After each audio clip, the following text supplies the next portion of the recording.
murs selon donc, la hauteur jusqu'au niveau 1. Les murs, leurs propriétés modifiées, dupliquées 850. Et je fais une couche de 85 cm. Et comment je vais poser mes murs? À partir de quelle ligne de justification? À l'axe porteur, le nu intérieur. Là, il va falloir choisir. Donc, je vais le passer en axe porteur sur mes quadrillages. Ça, c'est la logique structurelle. Mais ensuite, pour pouvoir mieux changer l'épaisseur des murs, je vais changer la ligne de justification des murs sans déplacer les murs. C'est là que je vais choisir le nu fini intérieur. Et quand je sélectionne un mur, je vois sa ligne de justification par le positionnement de ses poignées.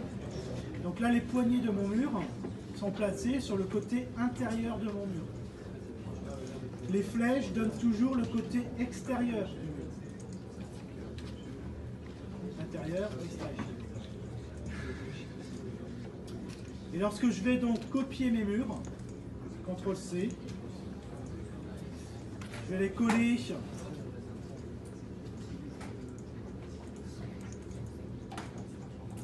sur le niveau 2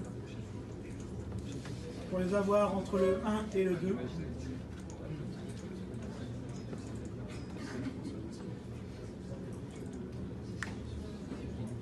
Ah, là, il mes amis entre le 2 et le 3.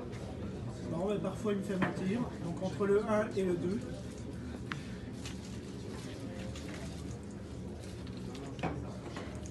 Et là, mes murs, je veux qu'ils fassent 750 puis 850. Donc regardez bien. Donc là, je suis à l'axe. Modifier le type. Dupliquer. 750. Modifier.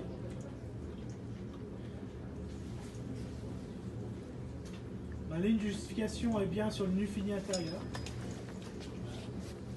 Et mon nu fini intérieur, lui, n'a pas bougé. Donc sur toute la tour, il faut que le nu intérieur soit lisse, aligné. Ok? Et ça, c'est grâce à la ligne de justification des murs. Je continue très rapidement. Je reprends un mur. Je vais me remettre au rez-de-chaussée. Je ne demanderai pas de faire plus sur le côté, à l'intérieur.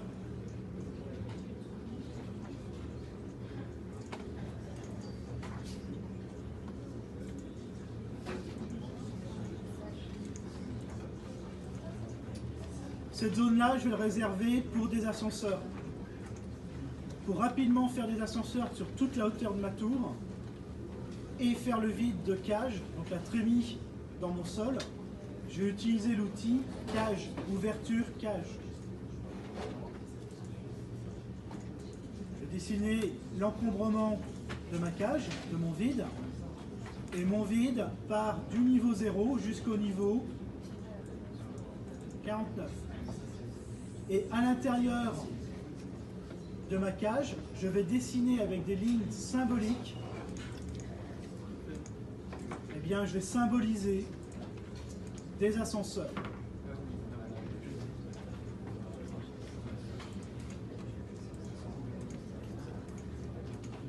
Gros ascenseurs. Alors, on symbolise des ascenseurs.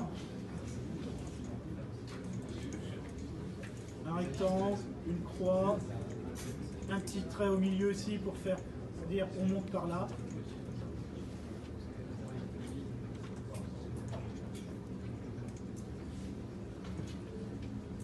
Cette fois, je vais prendre la copie, le copier, celui-ci, copier dans le plan, multiple.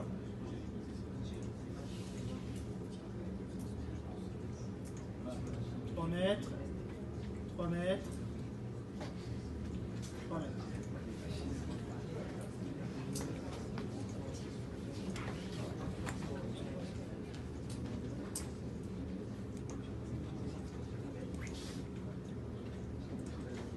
Je valide.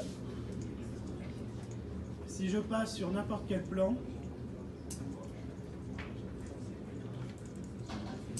eh bien, je vais retrouver cette cage avec ce dessin des ascenseurs.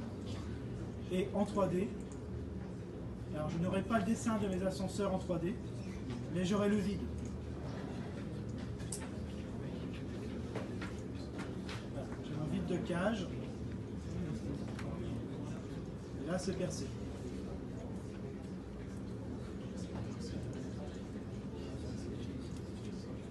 Et dernier outil que je vous demande d'utiliser, qui est un petit peu particulier, qui est un des outils les plus puissants dans Revit.